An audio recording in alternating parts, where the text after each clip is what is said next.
Mbote, bande ko balandi to komi wapi mbote sika bosali tout ça bongo le 26 ça mercredi au bande ko soit tanga ma Brazzaville babenga ko mbali na ocha la kenda amusala ti ile bafana na ndako babenga ngoza jouer ya nzambi biso la to komi wapi comme tout ça wana pour servir toujours population congolaise nous allons pour faire des informations Congo la mugi ndenge nini Congo na biso zo kende wapi lelo oyo toujours la muka Congo za toujours des problèmes meeting na biso le 29 et kozala te bon konzamboka Kabila Joseph Kabila Kabangi alobaki lobi makamuni na lobaki ba congolais ba ko bénéficier na makamala ba lobi bande ko nyonsu o bazo zela ndenge muka biso tambola ba insécurité na mboka na biso Congo insécurité likambo insécurité to kotika pete to kolobele yango makambo ba ujana bokola ndanga na bokebi nyonso bokola bon be strendambu ya échange entre Ndeko Basile na Ndeko Eliezer na deux vous comprendre moi échange muke entre Ndeko Basile na Ndeko Eliezer ndenge nini ezalaki ndenge nini mo moto bokola na moi strendambu bage bokola na mobimba sima na quelques heures d'émission toujours na kati ya siki na biso de comme wapi Ndeko Eliezer to kokoma mais parce que moi strendambu comprendre qu'est-ce qui s'est passé entre Ndeko Eliezer na Ndeko Basile et les gens qui bokola na bokebi vous avez toujours branché lelo eza donc lelo ezali bokolia biloko moko oyo bokosepela bino nyonso tokolobela pe makambo ya procès ya Russie nani ya boma Russie procès ya Russie tile bana mwana mbala bataza akufa mutaboma ya mwana kati ba procès ya Congo ebanda akaka boy ekenda kati na sokate to le ni procès oyo ya tour ekende peti na sokate to ebanda na Russie azwa mbano na ye parce que awa na Congo batazo kufa ondeba batazo na ndio batazo kufa façon nini ba imaginaka ni ba kufanya chaque jour au moins aura 10 15 si ba ba aussi la moko ko ngone tije to na fana bokebi lelo nous a toujours branché de ce côté tous avons la moka décollésé mbote moi moka décollésé mbote Didier Tiku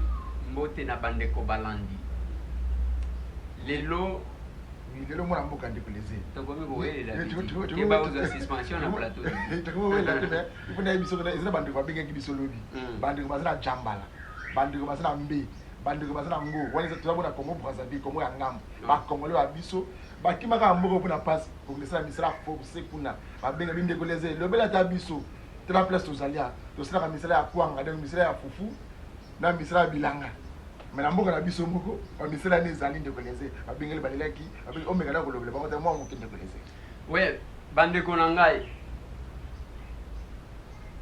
boyeba ke la RDC mboka na biso eza mboka kitoko yango tobundaka butu moi tongo pokwa moi na mbula tobundaka pona bino ba congolais bo se retrouvaka na mboka na bino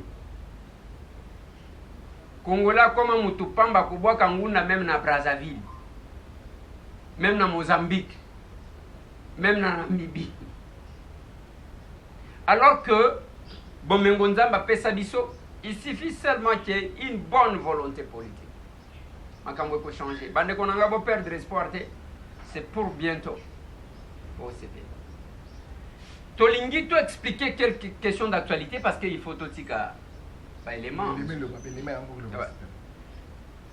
Bokolanda message à Franck Diongo Chamba héros national coordonnateur provincial il y a ensemble Franck Diongo Chamba prisonnier et président ya MLP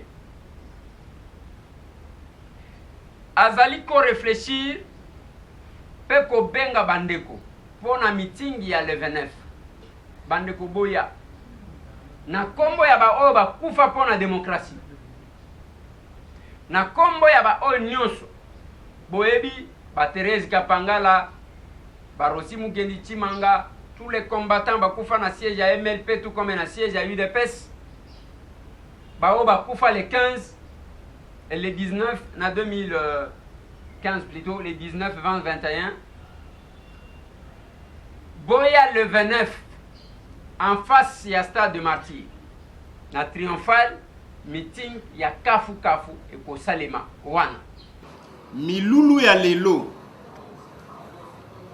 ezali mbela tope appel ya mwana mboka Franck Diongo héros vivant coordonnateur régional ya Lingomba Otobengi ensemble pour les changements na kati ya ville ya Kinshasa. Maloba yango ekolandisama na mingongo ya ba collaborateur nae exécutif ya Lukunga, ya Moamba, ya Changu pe ya Funa. Kasi na sima na biso bomoni ba ministre provinciaux oyo tokambaka na bango ensemble elongo na ville ya Kinshasa. Maloba ya mwana mboka Frank Dion oyo azwami uta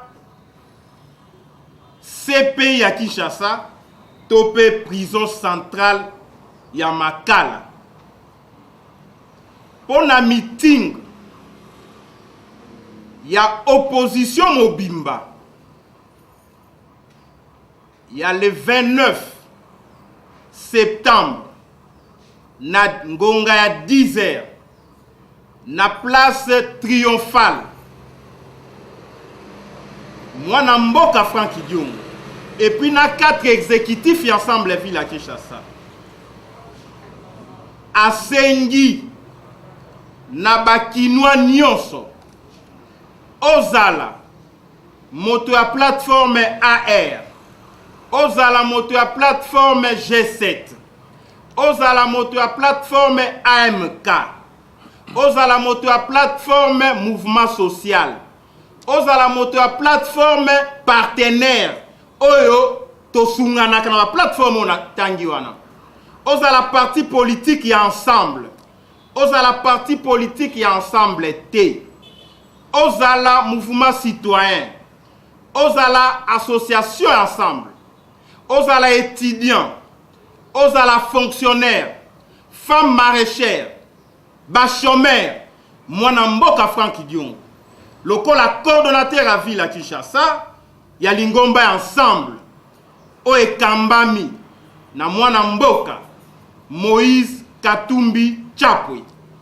nde asengi toya ebele plus de 2 millions pour na koyoka mongongo ya ba leader et opposition, koyoka makanisi ensemble, koyoka makanisi ya ba candidat président oyo ba signa ki mokanda ete opposition komi moto moko toya ebele le 29 septembre pona kolakisa mokili mobimba ete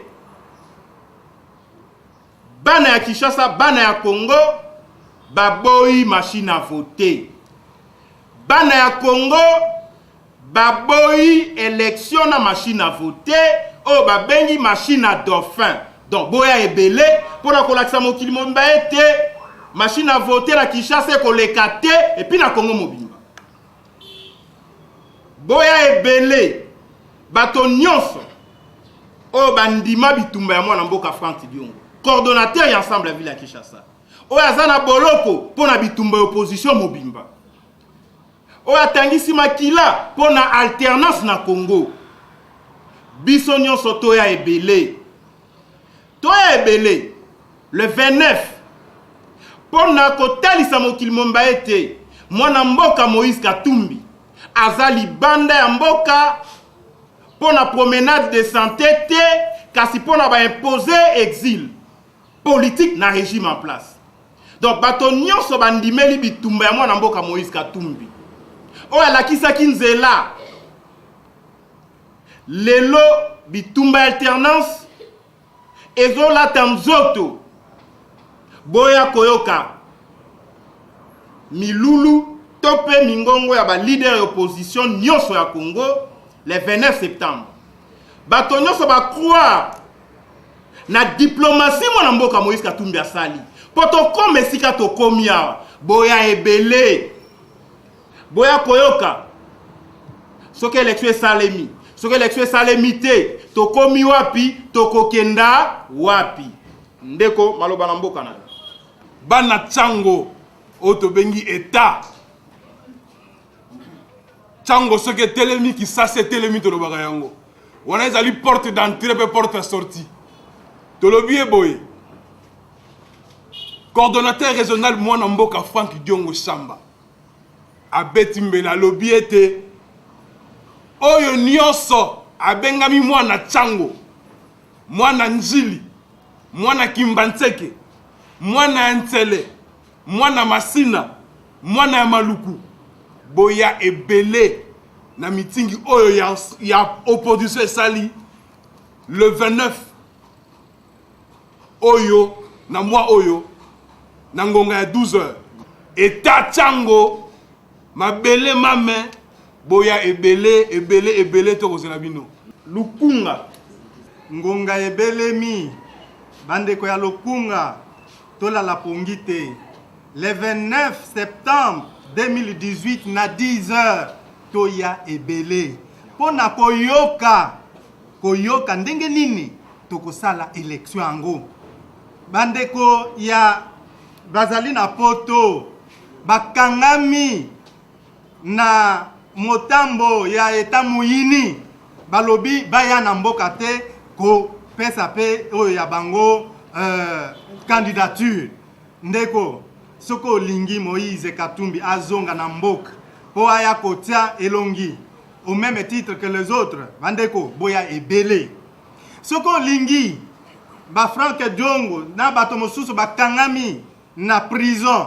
pona opinion politique ndeko yaka le 29 mokonzi ensemble na funa soki na lobi na kokufa soki na lobi te na kokufa malamu na loba na kufa bana ngiringoto mabele mame bana ya Bumbu Selembau Makala Bandal Kasavubu Kalamu tosengi na bino baso bino ba bolingi démocratie ya solo ekota na kati ya République démocratique du Congo bino ba bolingi liberté d'expression ezala na kati ya mboka na biso bino ba bolingi décrispation politique na lolenge basinyaki na accord ya Saint-Sylvestre ezala respecté bino ba bolingi to obtenir libération ya Frank Diongo ya Diomi Ndongala ba prisonnier politique mosusu pe ba exilé politique ba kimi na mikili ya poto na beti sete kozonga na kati ya mboka na biso ya mona mboka Moïse Katumbi Chapwe pe bolingi unité ya opposition na tinete opposition ebi misala biso candidat président de la République moko to sengi na bino mokolo ya le 29 septembre na ngonga ya 10h bo se mobiliser comme un seul homme boya awa na commune ya Kasavubu na boulevard Triomphal plus de 3 millions de personnes boya koyoka ba candidat président de la République il y a vraie opposition tolobi opposition ya tchana na te opposition ya chindi chetute opposition ya pamba te opposition ya solo ba candidat président de la République bakoloba bakopesa biso ligne de conduite nini senge to sala le lundi to voter comportement to afficher pour que alternance ya solo et sala malakasi ya mboka na biso République démocratique du Congo. Merci beaucoup. Moamba est en référence à opposition. Tant que tout le monde opposition est en Moamba. Tant que tout le monde est intellectuel est en Moamba. Université de Kinshasa est en Moamba. Oh nyo ça contre makambo sala manamboka lelo.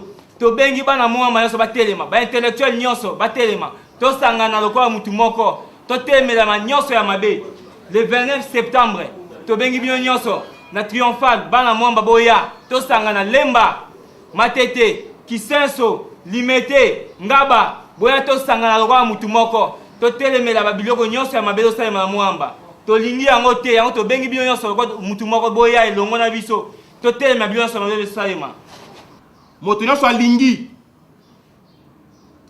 candidat commun toya le 29 septembre moto nyonso aboyi machine à voter toya le 29 septembre moto nyonso alingi libération des prisonniers politiques retour ya exilé politique mwana mboka Moïse Katumbi azonga na mboka Mbusa Nyamwisi bandeko na biso ba Paul Sapu boya le 29 septembre ndenge boyoti wana.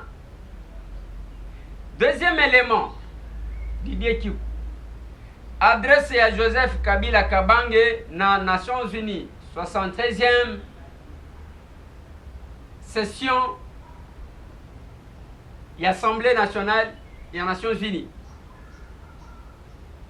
3 points. Alobeli makambo ya élection le 23 décembre ya mbula oyo maponomi ekosalema sans l'appui extérieur. Alobeli makambo ya ingérence na affaire intérieure de l'État. Alobi structure oyo onie kokende liboso te soki il faut tokendaka ko intervenir kokota ba makambo ya bato soit kotikala neti bozondima mais bozosala le côté. Troisième élément par rapport à l'aspect sécuritaire. Mes condoléances encore une fois de plus. Na bande konanga bazana beni, les attaques continuent. Bao bazana wacha. Les alliés continuer. Alobi 20 ans après, arrivé à Bakasque Bleu, ba force onisienne. Tozo monata eloko moko te bazo sala. To sengi bino bolongola bango. Voilà comment est articulé discours de Joseph Kabila Kabange et Yalobi. Est-il quelle place aux politiciens, chacun de commenter en sa manière. Ce qui balongoli Monisco, parce que selon Joseph Kabila, ce qui avançait à Kimia Ezali, comme dans les Kassai, là où il a donné l'exemple, il a uniquement pour la FRDC. Monisco, Mwakopal. Qu'est-ce que les gens disent, le peuple? Baza pour, to baza contre. To éviter. Élection conseil avec machine à voter ou sans machine à voter. Parce que le calendrier électoral va prévoir impression et bulletin en octobre, c'est-à-dire sans autre quota. S'il y a la bonne volonté, pour ne créer la frustration, va tenir compte de Ngongawana et impression à bulletin. Pas ça la bulletin de vote. Parce qu'il y a un problème maintenant. Tous na katikati yanzela. D'un côté, si nous allons aux élections en Ndenge Oyo, Eza Koluka, ko cautionner tricherie, ko crédibiliser la Kobima. Bien sûr, Didier Bakolanda Ndeko Basile. Bakolanda Ndeko Basile, nan Ndenge Bo, Salah Béchange Bino Mbale, Ndeko Liese, Ezen Tox, Tezen Tox, Ndeko Basile. Bakanga ngai, nazolo ba vérité Ndeko Basile, Ezlaki Boy, Ndeko Basile Kalobi, Te Ndeko Liese. Makamwa de Slango Nganayo, Naisi, Bandeko Bobo, c'est Ndenge et Salama. Et Kozala Sende, loko les alaki émission à Moulayi, oui, et Kozala Sende en deux parties. Partie à Liboso, na Ndeko Eliezer Tokokoma. Wana bokozwa introduction, partie à Liboso. Partie à Mibale, la suite. Bokozwango na mwana Kololo Pango. Wande ko sasko show boko sentir nek non. Ndeko Liese akomo na niveau ni puis Ndeko Basile pe, Ndeko Liese, Ndeko Basile. Basile na niveau ni boko sentir que biso do sala ba émission ya ba vantilité. Biso do sala que émission tout na ba question o eza précis, o ba congolais ba mi tout na place bazala. Yango pe to koloba. To la kati bino likambu ya suite ya dossier à Trésor Mputu. Oui. To yebisa kibino ke to ko chango na mwana Kololo Pango. Eza déjà na mwana Kololo Pango. Ndeko moko alobi batu bakufi na Beni. Yo zoro bate ozo tshela biso makambo Mputu. Ala na biso te mwana. Te, omoni batu baza. Soki otuni yo sali nini pona makambo ya batu ya Beni. Réponse est ça. Mais biso même ndenge masasa ezobeta wana to kitaka kuna. Yango moni ba pere batikala balobi te mutu akosala boye te c'est que za mutu na bango c'est que oyo aza mutu ane.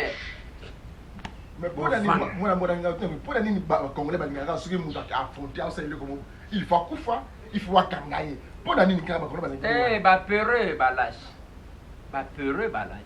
Ceux qui osali pe le côté donc ezana bato bazangaka bayebaka nini bazoluka te. Ceux qui ozanyi kosala bovandi bozotal. Ceux qui okeite lokola kufite c'est kaza mutu na bango. Donc babimisaka ba héros kaka soki mutu akufi. Yango na lobi soki Rossi Mukendi Chiwangaza la ka vivant. Nana kokaji bondima ye. Mutu te il était là en train de passer inaperçu. Netinga na ebaki Rossi de son vivant te. Ozomon. C'est ça le problème. Alors, Nassima Yamakambu, Oyo, Joseph Kabila Lobi, nous attendons voir ce qui va arriver. Les élections, l'opposition a causé la meeting et toko kakoyeba. Ninyango bakolobela na kati wana boyoki eza ligne oyo Frank Diongo Chamba a tracé. Mais to komi tout na paix parce qu'il faut toyeba. Na mokili mobimba. Ba liberaka peuple te peuple a se liberaka. Yemo. C'est comme ça qu'on dit que face à un dictateur, il n'y a pas de rival. Rival et un dictateur à Zalakate. Il n'y a que le peuple. Yemo konda zaka rival et un peuple. Il y a dictateur. Oui, moi, il faut appeler l'Afrique. La langage africain. Les pouvoirs ne se donnent pas. Les pouvoirs s'arrachent toujours en Afrique. Ouais. Alors, ko s'arracher waneza ko sala nini? Lelo to kotala. Bokolanda ndeko Basile nenga zo pesa ba précision. J'étais estomaqué. Oazolo bagé. Ata balongolo va peuple comment on vote. Bati ba Angelou, ba voter toujours Ndakal. Ba ko voter Ramazani Shadari. Bino boko décider, c'est là que je demande toujours. Na ba opposant na lobby ya mbala oyo. Soki bochoué botiki na bino politique. La première démonstration le 29 Oyo, dans 3 jours, meeting one, ça sera la première démonstration de force. Et puis, leader pas seulement le drapeau, le rendez-vous n'est pas le rendez-vous des drapeaux. Si ça ne dépendait que de moi, Didier Kikou, Botika ba drapeau, Bomema bato belé, tout le monde a battu. Parce que il s'agit de la question ya batu bango moko. Tolingi tosuki salige makambo ya baujana tokozongela ngo parce que kala tête tozo kita sur terrain. Oui, oui. Dossier ya Rossi Mukendi Chimanga, procès. Opesi mbwa boyi. Toke kuna na leki nanga trésor zolozolo. Babengi oyo. Ngainde nazalaki biro de ngande na botolaki munduki. Tango abetaki masasi oyo bazola kisawa. Batuni mususu oyo bayaki pona témoigner. Obiso tozalaki sima ya Major Kari, Major ndem to abotolaki. Major yemo kwa. Donc vous sentez qu'il y a deux choses. Maître ouais. Comment qu'il y a société molo pour une intervention. Nini illégaliste. Mukolo 25 na komi na société molo. To komi wana le commandant district atini biso wana. Kote biso na matete. Aye alobi keno kende na société molo. Mobulu moko ezali wana na côté yegi Saint-Benoît. Tant na komi wana na trimsi mutuka. Après na moni Mess Alexis auparavant azalaki je l'appelais donc un nom apparent a poussé un pembe na ngai. Alobi na nga mokonzi zelana nukoselo komorote na soana bango. Ngana ebisi na bi oza ntini sifo soana bango ndenge nini. Abike ba batuna ye comme beza secteur na ye ayebi bango. Aussitôt a poussé un pembe na bango. On a vu seulement ba projectile et bandi koya sika biso tozali. Na zong si mutuka moi sima. Na kitisi équipe moko na tiki oyo bazalaki oyo na tiki bango ke bakengela mutuka parce que na molo na société ya molo ezali ezali na Carrefour avenue mususu ekebo écoute terminus mususu ekiti lokola na côté ya mai ya rivière mususu et continuer lokola ezomata na pousse mutuka na sima nango na sima na kiti équipe moko na tiki équipe etikala kiwana na kati équipe ezaki na Toki ezaki na badi niesu ezaki na batu na tika kiwana tout na kiti équipe wana quand pemela na mutuka wana na lancer ba projectile ya ba lacrymogène. On a lancé aussitôt lancé la population et qui minango ekei s'est dispersée ekei nango napusani na équipe na ngai esika bango bazalaki. C'est parce que na métier de l'ordre esika manifestant esika bazalaki soki bakimi l'équipe intervention il faut ezo en possession ya esika bango bazalaki juste mpona ya koboya ke baaki na bango wana ezonga lisusu. Nous sommes restés là comment que non soki balanse mabanga na musika parce que l'avenir ezalaki boye. On était face à biso vers les manifestants. Ils étaient vraiment musika makasi. Nous sommes restés là. Et comme mabanga, ba projectile, to baki ba gaz. Quelques minutes passées, je vis le non apparent. On a quitté mais nayebi ke Messa Alexis Azoya vers nous. Azoya vers nous. Avec un policier là, avec un casque. Le policier avec un sima et les messieurs non apparents auparavant, maintenant Messa Alexis, Azoya, Azo pointé. Mon major Oya Betty. Oya Betty, Abeti mutukuna mutakoy, Abeti na moni mutakoy kuna Betty mutumasasi. Directement je me suis approché na policier. Je savais pas que c'était Tokis na botolier manduki. Na si manduki na boto na zui chargé na tuni Tokis yo combien ndenge nini ayo major na sala ngelo morote na si manduki na ye na zui na chargé le chef peton azali pembe nanga appuyé nga ensemble avec Alexis qui était non apparent.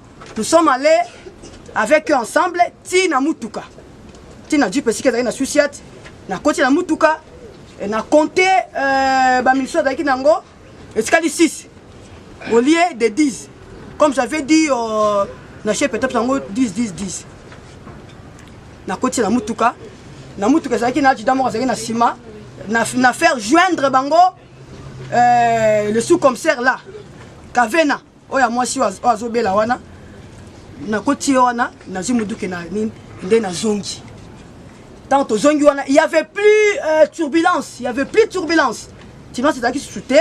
Nous sommes restés là. Tant au Tikaliwana, j'ai vu, na pembe nangai, na moni un policier. C'était juste à ma droite comme ça. J'ai attendu une détonation, Yamanduki. Nathalie Bo, c'était un policier. Oyaze Angate, Nalandiye. Nalandiye na zui Manduki na okaki manin na zui ango. Tant on est côté la moni, Zaki, Nabal mi balé. Oya réel na dui na zui yango na kangi epé lokola. Bon, je sais pas comment est-ce que d'abord c'est moi muke tango ya na Tokis to na ebiso nyoso to tie na mutuka ensemble avec lui. Tie na mutuka na ebisie na bi obi na nge mutako ikuna. Va vérifier, vous êtes non apparent, va vérifier pour voir l'état, pour voir, va vérifier. Ce qui je la biso to ke na hôpital. Il est allé là-bas pour ne plus revenir. Il est revenu après. Au moment là, il n'y avait plus de turbulence, il n'y avait rien. Nous sommes restés là. Par après, j'ai vu que non, beaucoup de gens venaient, le général est venu, le commandant d'ici est venu, même tout. Après, tant général, il y a un pessier, il y a un compte rendu, il y a un fait nyonso. Je ne savais pas, Moutouni, oh, abengaki bakondi. Tant que bakondi baye, il m'a fait voir. J'ai dit, mon général, c'est monsieur ici, monsieur Alexis, c'est non apparent, je ne savais pas son nom. Vraiment, je le trouve un peu suspect. Yom Toza non apparent, tu vas, tu reviens, tu vas dans la foule hostile, tu reviens avec chez nous apparent, tu n'es pas inquiet. Aussi que nous autres, donc j'ai dit mon général, mon major, Mouto Fakangama. Je l'ai arrêté. J'ai dit que Mouto Fakangama parce que je le trouve suspect. Je l'ai arrêté. C'est pour cela, moi j'ai arrêté Alexis. J'ai fait arrêter Alexis. Ils sont allés ensemble avec le service de renseignement. Ils sont partis. Par là, nous sommes restés là. On est quitté là-bas au moins 17 heures. Alors, on a fait ça que 10 au lobby et là, 6 au lobby a fait ça ordre, va doter car à 10. Il y a au moins des nids. Il y a le lobby a fait ça qui ordre pas de pénétrer. Maintenant, les pénétrer a fait ça à 6. Ok, comme ça, c'est peut-être tribunal Elingi Koyeba. Tango okomaki sur le terrain parce que Babenga Kibino, il y a des gens qui troublaient l'ordre public. Tango okomaki, est-ce que vous avez soin à contacter le commandant en place, celui qui était commis là dans la société Molo? Bon, tant on a commis, j'enverrai directement le nom apparent. Le nom apparent parce que tout qui dans telle minute ils ont une position en parallèle na associate. Na moni ba télé kuna boye et puis population baza ajouter. Notre mo konzazate les non apparents abimba la moko. C'est moi qui suis ngande naza mokonzi. Likamuni ni awa te mokonzelo mozate mais ndé ba saka mbulu na bino batini so miko mbulu esalia. Te moko ko sana eloko te na question na bango. Tango question na bango directement la projecteur bandi ya makasi vraiment. Nazongi si mutu kasi. Ok. Tango Monsieur Alexis azo doite Tokis Kumbu. Azalaki sima mukongo na yo to azalaki liboso. Bautaki liboso nanga. Bautaki liboso nanga. Liboso nanga na moni bazoya. Tokis apesi mukongo Monsieur Alexis auparavant non apparent azakoya. Donc bazoya Alexis azoya Tokis azozonga sima boy. Apesi so mukongo azoya. Azoya vers nous Alexis Abino moi major oya beti mutu masati mutakoyi kuna après directement ti apeto di na pesika ye nani bokanga ye basimbe na botoli manduki na boteke manduki j'ai compté na avant la côté na longwe d'abord ni na ye na tu Tokis na tika na mutu ko sa nini te mo konza sala ngelo moko te sala ngelo mote mais na obeto na tu obeto na mo konza sala ngelo ko moko te. On a été ensemble avec Alexis Nananina, chef de Bango, et Tchena Mutuka. Bon, Olobi Nenge Alexis Alobi, Yende Mutakangaki, na Gilenda Zekoyane Verio. Non. Je pense que nous sommes tous des militaires. C'est Moutou à cause de la tenue civile, ben non apparent, il ne peut pas être un militaire. Non apparent, azali en tenue civile, à quoi militaire azali armé. Parce que Moutouza armé, et que yo pointé que non, ce qui a été sur la bêtité. On ne sait pas ce qui s'est passé là-bas entre les deux. Mais Moutouza non apparent, à Kangi Moutou azali, je peux dire apparent, en tenue policière. Je ne pense pas. Donc, Ayaki Naye, Toki Sazo Kima, vers nous, après, il y a pointé qu'il y a bêti. Comme une formation, on ne peut pas la laisser comme ça, de Nakangaki. Ok. Arrestation, il y a Nkoi, na Tokis Kumbu. Ou est précédent qui liboso? Tokis Kumbu, c'est avant. Alex, c'était, Yanko, c'était après. C'est parce que j'ai entendu une détonation. Ce n'est pas Nkoi qui a tiré sur une personne que moi je nomme. J'ai arrêté Nkoi parce que abetaki ma nini détonation il y a pas de réel. Ok. Tango au Kangi Nkoi. Réaction il y a Alexis Zakinine envers Ndengo Kangi Nkoi. Non. Na Kangi Koi, il n'y avait pas une réaction. Oh, il y a Alexis. Non, réaction, il y a Alexis Zakite. J'ai arrêté Koi. Na Kangi na botu na ni na ye na salle mesure de sécurité. Il n'y avait pas une réaction. Il y a M. Alexis.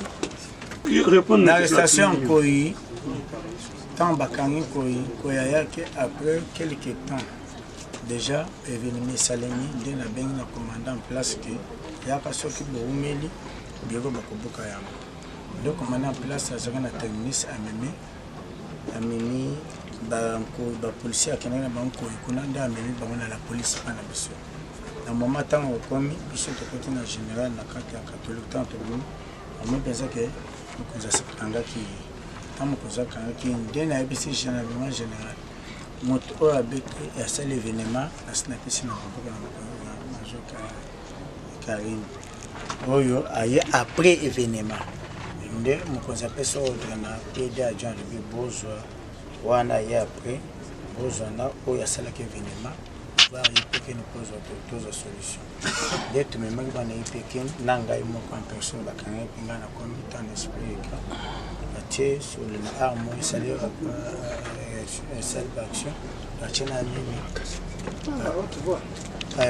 ntango tokomi na ye pekeni nakakontre baefe ndenge ezalaki atali arme oyo asalaki likambo nani esali mosusu ngai général apesa oyo dabi lokola yo ososali mosali na yo ezonga ndako mokolo bakoluka yo na justice po omaye kotémoigner vendra témoigner tout ce que vous avez vécu nde après batikali na bango nde bon okoki koloba nini liboso ya tribunal soki munduki moko ya Susiat Molo ebetaki mokolo wana munduki ya Susiat Molo ebetaki eloko te parce que munduki ya Susiat Molo ezalaki na kati ya bureau ya Susiat Molo ezalaki nde bango baye koya bapolisier ya Susiat Molo bazalaki na grenade donc événement après événement donc bango baye koya après moto wana bazotanga baye après quelques temps des minutes ngale moto nazaki ndenge major c'est bien que tu bi moto bengaki te ngale moto na bengaki commandant district na bengi bakonzi baye koya bamona événement dégagé. Allez, mon major réaction boni entre Tokis na Nkoi via instruction de ezoleka nani aza meurtrier ya Rossi opesi réponse moko avec réserve que moyen au préciser avec exactitude exacte parce que Alexis moto ayaki na ye azo pointer mais na image autopesi wana na ba déclaration wana nyonso mibal nyonso entre Tokis na Rossi na Tokis na Nkoi nani abetaki masasi ou arrestation ya nani esalamaki liboso poto toyebaki no bakangaki tel pona eloko boy bakangaki oyo pona eloko boy. Merci, monsieur le colonel. Monsieur Tokis, bien brigadier chef Tokis, monsieur Alexis a pointé qui est avant. A pointé avant nini? Avant l'arrestation d'un Nkoi, de APJ Nkoi. Pour nani? Monsieur sous-commissaire Alexis a lobi que non, Tokis a beti mutumasasi. Quand bazoya na ye a pointé ye a beti. C'est pour cela en tant que commandant nakangi tokangi nakangi ye na boto na arme ye na chef plutôt basimbi ye ti bakena ye ngana sima nduki nani na kena tie wana. C'est par après. À peu près combien de temps elle est quitte? 30 minutes où elle est kaki. Donc je vous avais dit déjà après 30 minutes où elle est kaki. Dans Mabanga, il y avait plus d'hostilité. Mabanga kaka ndenge population d'Aranango, Mabanga. C'était devant nous, c'était pas l'église, tout ça. Donc c'était pas loco. Donc on a géré une situation. Après ma campagne sur les kaki, on a géré. Il n'y avait plus d'hostilité. Tant que M. Alexis a pointé qui M. Tokis. Il dit, quand il a acheminé le tireur, parce qu'il ne le connaissait pas de nom, il ne connaissait même pas encore Tokis. Peut-il confirmer qu'il a dit à Madame Karine, votre garde du corps vient de tuer, peut-il confirmer à la côte 85? Notre Loïboyo, le Rosamba qui na côte 85, au website comme c'est espéré Karine que garde du corps nayo a oti ko bomutu. Est-ce que vous avez confirmé la déclaration wana? Tanga na memaki yekuna na ko confirmer que za garde du corps na été. Parce que ngana bi bango to bango bazana intervention biso ko to na yebisi bien que sodan na yo a oti ko beta mutu masasi. Mais ils ont gardé du corps au terrain. Avec un soldat, il a dit votre garde du corps. Avec un soldat, il a dit mais monsieur le président, ça entraîne une sous-question. Cela est posé directement à Karine. Karine peut-elle vous dire combien de gardes rapprochés elle avait? Oui, commissaire. Les deux noms, et les deux noms de ces, disons, les noms de ces gardes du corps rapprochés. Celui de gauche, celui de droite. Donc deux, je dis deux. Je précise, deux gardes du corps les plus rapprochés. L'un à gauche, l'autre à droite. Si elle peut citer leur nom. Ah, si elle peut citer leur nom. Alors, maître, bagarre du corps,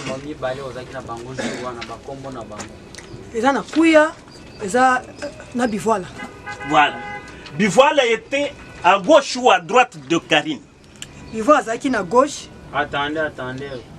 Donc, le ministère public il a proposé directement question répondre. Pour le reste, il faut d'abord le tribunal, puis le tribunal. Elle a déjà répondu, monsieur, et parce qu'elle parle français, graduée en droit. Nous disons ceci, selon la procédure. Parce que le ministère public peut poser directement la question au témoin ou partie prévenu. Même pour le reste, comme vous, partie civile, vous adressez d'abord au tribunal, ensuite le tribunal percute la question. Très bien. L'intéressé. Si vous pouvez revenir. La question posée. Elle avait deux gardes du corps rapprochés. L'un à gauche, l'autre à droite. Peut-elle vous donner les positions en les nommant les deux gardes du corps? Elle avait déjà annoncé, c'était Kouye et Bivoila. Mais Bivoila occupait quel poste? À gauche ou à droite de son chef? Bivoila na Kouya. Nani azaki na gauche, nani azaki na droite. Bivoila azaki na gauche et Kouya azaki na droite. Très bien. Madame Karine peut-elle confirmer sa déclaration à la cote 080? Elle déclare, elle reconnaît avoir doté son garde du corps, APJ Bivoila Makiadi, de 30 munitions pour sa protection. J'insiste, pour sa protection. Si Bivoila avait 30 munitions pour sa protection, peut-elle être protégée avec des balles d'exercice ou des balles réelles?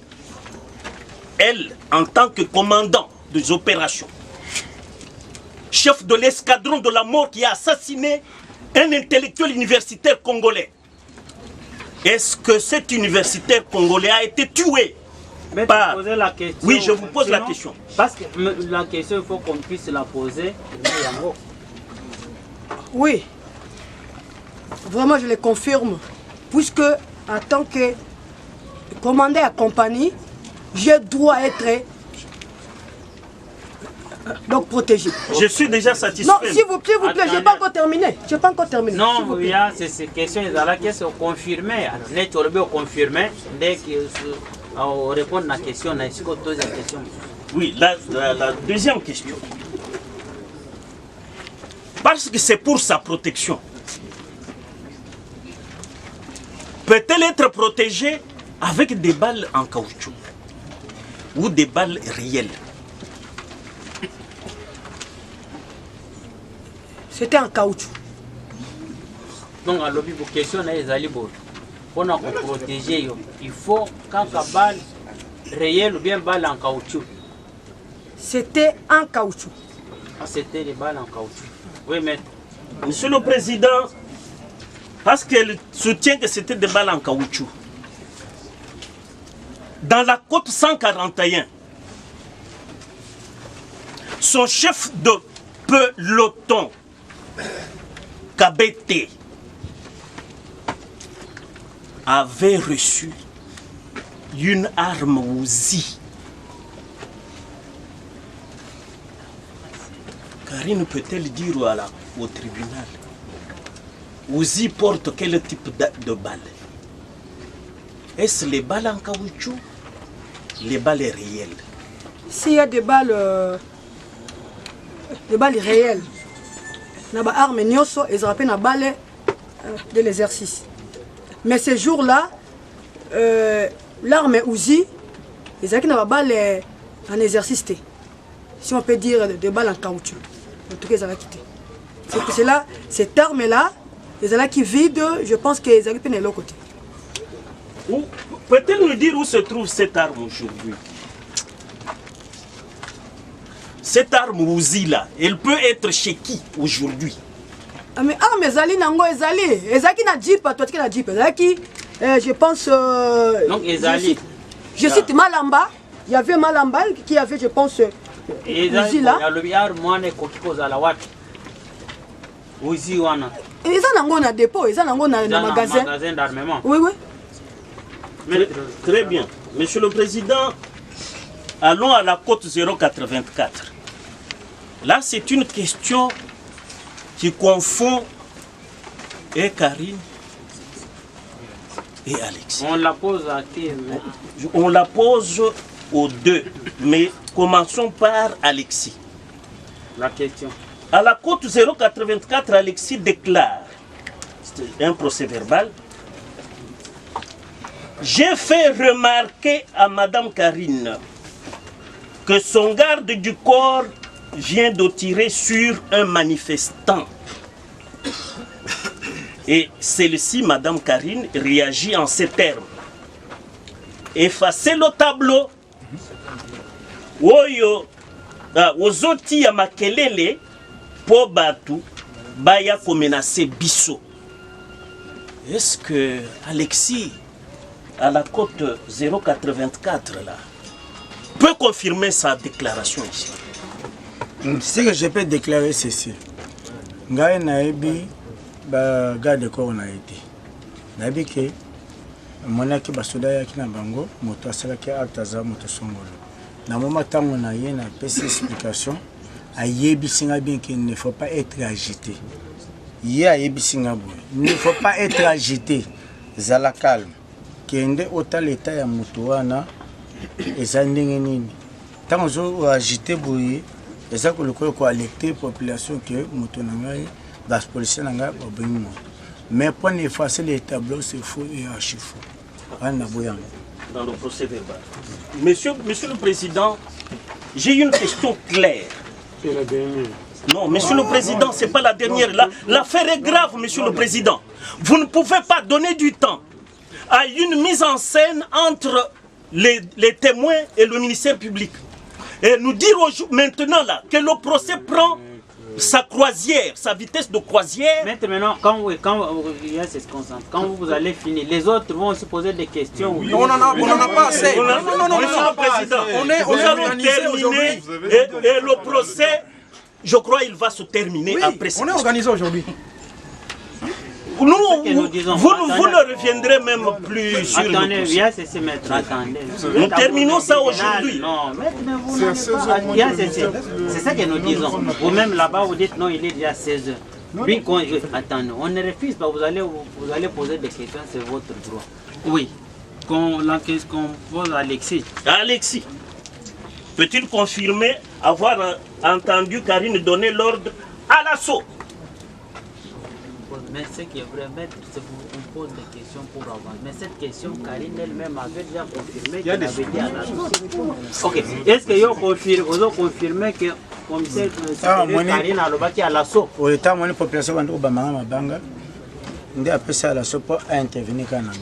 Voilà.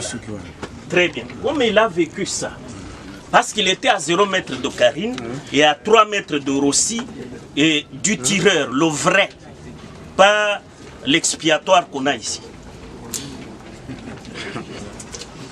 Un lampiste expiatoire.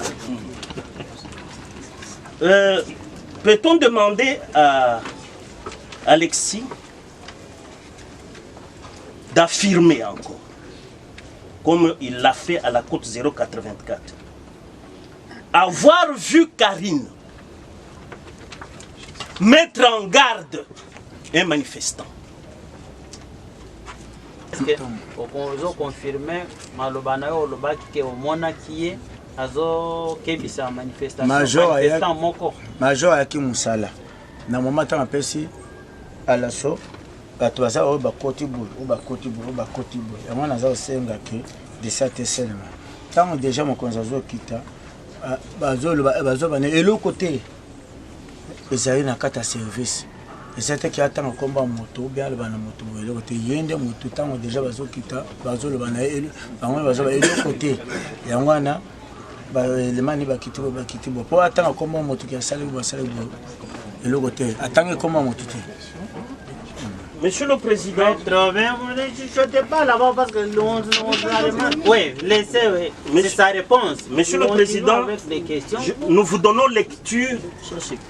Non, c'est Alexis. On vous donne maintenant la lecture, une extension à la faute là, 084. On va lire. Nous vous lisons ce que Alexis a déclaré. C'est un PV, acte authentique. Pendant que les manifestants provenaient en masse, se regroupaient en masse, directement, j'ai entendu derrière moi un ordre donné à l'assaut. Je ne sais pas d'où vient cet ordre. Il continue. Pendant que les policiers s'approchaient vers les manifestants, au moment, il y a eu détonation. Au même moment, il y a eu détonation des armes et des gaz lacrymogènes. Les manifestants prirent refuge à l'enceinte de l'église Saint-Benoît, enfermer la porte de l'église. J'ai vu le commissaire supérieur adjointe Karine faire des gestes comme si elle mettait en garde un manifestant. Mais je ne savais pas qu'est-ce qu'elle disait. Directement, l'un des gardes du corps a tiré sur un manifestant qui est tombé sur place. Je me suis saisi du policier en question. Je lui ai présenté auprès de Karine, commandant supérieur adjointe, commissaire supérieur adjointe Karine, après lui avoir averti. Après lui avoir arraché les chargeurs. Nassima ya débat wana maître Bondo wana balou. Qu'est-ce que nous voulons dans tout ça? Rosia Kozongate, le même ceux qui pensaient à sa famille, Babo Sanit. Ceux qui pensaient à ses enfants, Babo Sanit. Batika n'a pas na bangomo. Ça fait mal. Nous voulons seulement que ce monsieur-là soit réhabilité, ne fût-ce que par une bonne justice. C'est ce que nous attendons. Didier Nabandi, Tokomonana, le temps ya Kebandeko, Basa pour les balanda, Biloko Oyo, émission Oyo, Nandeko Basile, tout ça là qui. Il faut bara to annoncer déjà Bangoke. Kalate Bakozwa Mwana Mboka, Bofasa, Djema. Ouais, c'est la mingi, c'est la mingi, boyebi ndeko bofasa mingi na poste tanga zaki kala azaki ministre sport na biso ya Congo akadara ba jeune na mboko Congo ndeko bofasa Djema ayeba ni mingi bana lingwala bana communication bana bango bayebi ndeko wana bayebi bo kasite ya ndeko wana bana ya Zaire à l'époque bayebi bo kasite ndeko wana ndenga zalaki un cas politicien pour la calamité na émission toujours ya bino tokomo wapi bandeko tokomo na suka mingi ya kolobisa te aussi kolanda ba procès a aussi aussi kolanda ndenge ndeko honorable Franck Dionga siko ba na nzela ya secrétaire général naye mingi ya kolobisa te bandeko moni toujours pour la servir République démocratique du Congo pour la servir mboko na bino bandeko na biso abengaki biso a partir ya Jambala yango yambe et pas roi makokazela comment prendre sa vie boyoki doléas terminé comme na monoko ya ndeko Eliezer biso toyebi pour te rappeler kuna ya boyoki ndenge komi merci botika malamu kinya ya nzambe eza na maboti na bino.